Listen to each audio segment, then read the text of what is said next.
बिस्मिल्लाहिर्रहमानिर्रहीम। आज बेटा बीए ज़ूलॉजी में हम चैप्टर नंबर 5 के बारे में पढ़ेंगे।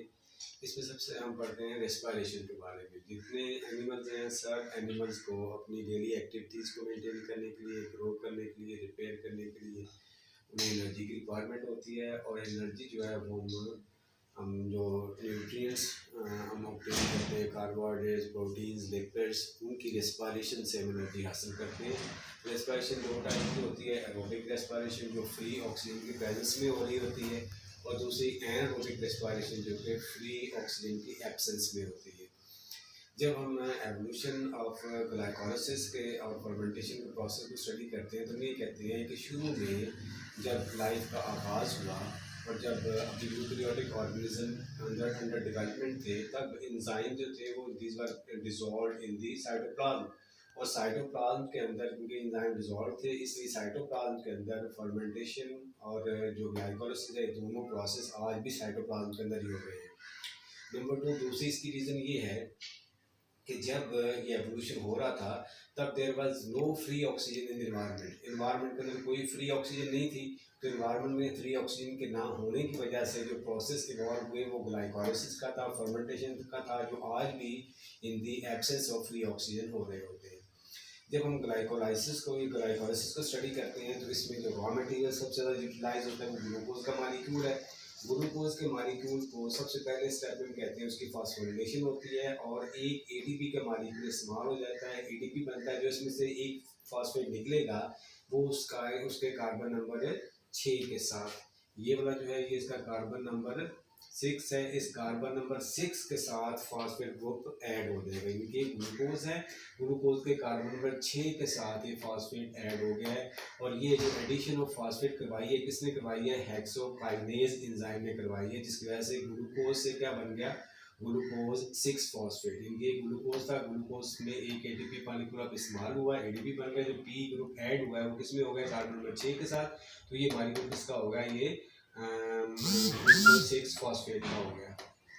एक और एंजाइम है जिसका नाम है, आप ये कहते हो, फास्फोग्लाइको आइसोमेरेज। ये क्या करता है कि इसकी रीअरेंजमेंट करवा देता है और ग्लूकोज 6 फॉस्फेट का मालिक्यूल ये जो है ये फ्रुक्टोज 6 फॉस्फेट के मालिक्यूल के अंदर तब्दील हो जाता है। ग्लूकोज 6 फॉस्फेट का मालिक्यूल इसमें कन्वर्ट हो गया, फ्रुक्टोज 6 फॉस्फेट के मालिक्यूल के अंदर तब्दील हो गया। अब फ्रुक्टोज 6 फॉस्फेट का जो मालिक्यूल था इसकी फिर फॉस्फोरिलेशन होती है, एक और एटीपी मालिक्यूल इस्तेमाल हो जाएगा, एडीपी बनेगा और जो पी है ये ऐड हो जाएगा फ्रुक्टोज के कार्बन नंबर 1 के साथ। अब ये कार्बन नंबर 1 के ग्लूकोज फ्रुक्टोज 6 फॉस्फेट था, एक और एटीपी इसमें इस्तेमाल हुआ और किसमें कन्वर्ट हो गया? अब ये फ्रुक्टोज 1,6 डाईफॉस्फेट। इनके पहले और छठे दोनों कार्बन के साथ फॉस्फेट ग्रुप आते हैं, ग्लूकोज 6 ग्लूकोज जो ना 1,6 डाईफॉस्फेट का मालिक्यूल बन गया। अब ये भी एक एंजाइम है जो ये काम करवा रहा होता है।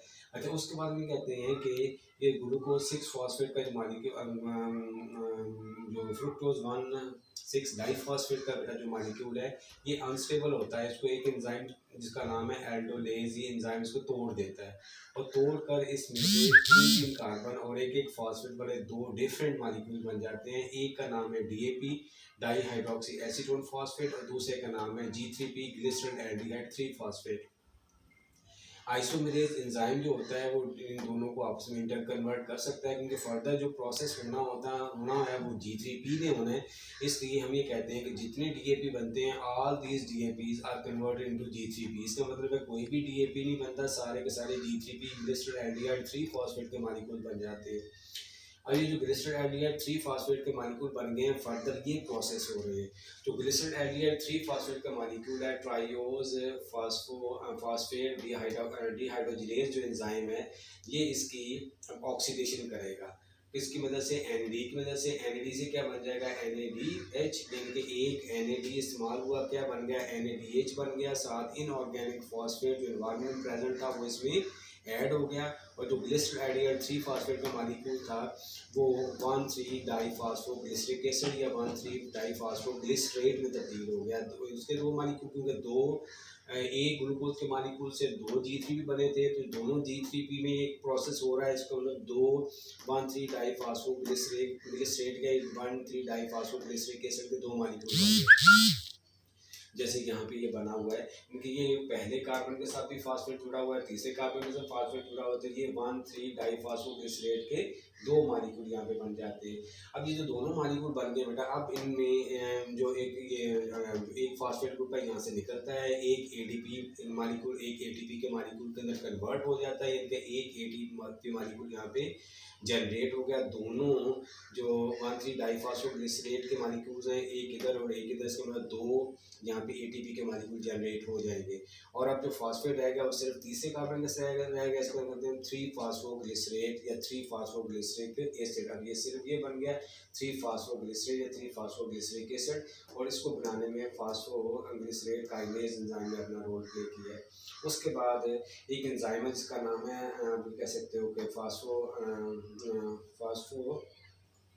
फाइकोन्यूक्लियस जो है, ये एंजाइम बेसिकली ऐसा एंजाइम है जो फास्फेट ग्रुप है इसको रीएलोकेशन कर देता है। फास्फेट ग्रुप जो अभी तीसरे कार्बन के साथ जुड़ा हुआ है, इसको यहाँ से डिटैच करके वो दूसरे कार्बन के साथ अटैच करवा देता है, तो मॉलिक्यूल कौन सा बन जाएगा 2 फास्फोग्लिसरेट।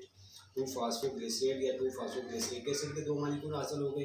ये देखो, कार्बन पहले तीसरे कार्बन के साथ फास्फेट जुड़ा हुआ था, अब ये दूसरे कार्बन के साथ फास्फेट जुड़ गया है, तो ये 2 फास्फोग्लिसरेट के 2 मॉलिक्यूल हमें हासिल हो जाते हैं। फिर यहाँ से एक वाटर मॉलिक्यूल जो है वो निकलेगा, और वाटर मॉलिक्यूल के निकलने के बाद जो मॉलिक्यूल हमें हासिल हो जाएगा वो है फास्फोइनोल पाइरूवेट।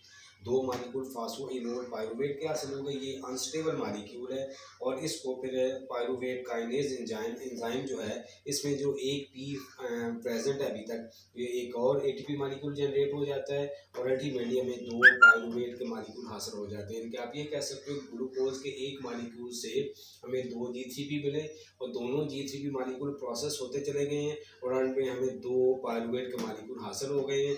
2 ATP के मॉलिक्यूल हमें इसको सबस्ट्रेट को प्रॉपर फॉर्म में लाने के लिए इस्तेमाल करना पड़े, और 4 ATP के मॉलिक्यूल हमें इसमें हासिल हो गए, इसलिए 2 ATP के मॉलिक्यूल का नेट हमें फ़ायदा हो गया, बेनिफिट हो गया। अब जब हम इसके एवोल्यूशनरी पर्सपेक्टिव को स्टडी करते हैं ग्लाइकोलिसिस के, तो हम कहते हैं पहली बात तो इसका ग्लाइकोलिसिस का एडवांटेज क्या है। ग्लाइकोलिसिस एक इंतहाई इनएफिशिएंट वे है एनर्जी को ऑब्टेन करने का, बहुत कम एनर्जी इससे हासिल होती है, लेकिन इसके बावजूद ये मौजूद क्यों है। इसके बारे में ये कहा जाता है कि शुरू में जब इन्वायरमेंट के अंदर फ्री ऑक्सीजन प्रेजेंट ही नहीं थी, तब सिर्फ वही ऑर्गेनिज्म सर्वाइव, उन ऑर्गेनिज्म ने सर्वाइव किया जो कि ग्लाइकोलाइसिस करने की एबिलिटी रखते थे, जो in the absence of oxygen energy को एक्सट्रैक्ट करने की एबिलिटी रखते थे, सिर्फ उन्होंने सर्वाइव किया। फिर बाद में उन्हें एवोल्यूशन होती चली गई, और आज भी बल्कि जब हम एरोबिक रेस्पिरेशन को डिस्कस करते हैं, इनके एवोल्यूशन को डिस्कस करते हैं, तो जो ग्लाइकोलिसिस है ये आज भी उसकी बेस बन रहा है। ग्लाइकोलिसिस का प्रोसेस जो है वो आज एज सच प्रेजेंट है, तमाम लिविंग ऑर्गेनिज्म के अंदर होता है। उसके बाद एरोबिक रेस्पिरेशन या एनारोबिक रेस्पिरेशन के फर्दर उसको एनारोबिकली फर्मेंटेशन की फॉर्म के अंदर प्रोसेस किया जा सकता है, और द फ्री ऑक्सीजन की प्रेजेंस में एरोबिक रेस्पिरेशन की बेस के तौर पर भी ग्लाइकोलाइसिस को हम यूज़ करते हैं। जब हम फर्मेंटेशन की बात करते हैं, जो इन दी एब्सेंस ऑफ ऑक्सीजन हो रही होती है, फ्री ऑक्सीजन की एब्सेंस के अंदर बेसिक, और ये जैसे ग्लाइकोलिसिस है ये भी साइटोप्लाज्म के अंदर होता है, फर्मेंटेशन भी साइटोप्लाज्म के अंदर होती है। तो फर्मेंटेशन 2 टाइप की हम स्टडी करते हैं, लैक्टिक एसिड फर्मेंटेशन और एल्कोहलिक फर्मेंटेशन।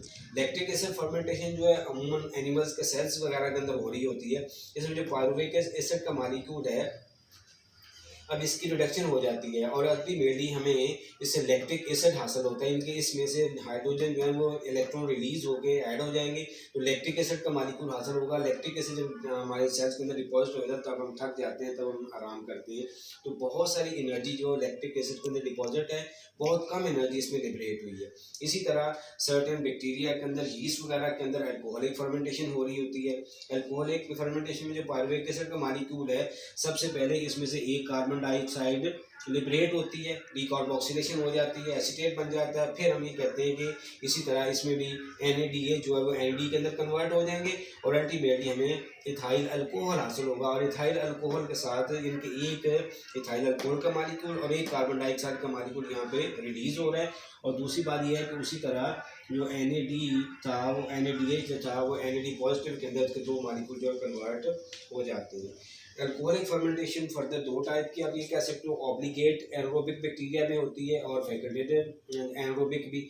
ऑब्लिगेट एनारोबिक जो है ये सर्टेन बैक्टीरिया के अंदर हो रही है, जो सिर्फ in the absence of oxygen he survive कर सकते हैं। ऑक्सीजन की प्रेजेंस के अंदर ये काम कर ही नहीं सकते, ये फर्मेंटेशन हो ही नहीं सकती। लेकिन जब फैकल्टेटिव एनारोबिक की बात करेंगे तो ये सर्टेन बैक्टीरिया और यीस्ट के अंदर हो रहे होते हैं, जो कि इन दी एब्सेंस तो काम करते हैं, लेकिन बाज़ बात इन दी प्रेजेंस ऑफ ऑक्सीजन भी वो जो है ना वो इस फर्मेंटेशन को हमें मिलाते हैं for the extraction of energy. लेकिन इसमें बहुत कम एनर्जी लिबरेट होती है, क्योंकि ये दोनों मालिक्यूल जो हैं अल्कोहल का और लैक्टिक एसिड का, ये दोनों एनर्जी रिच मालिक्यूल है। ओके बेटा, ये था हमारा आज का लेक्चर। ओके, अल्लाह।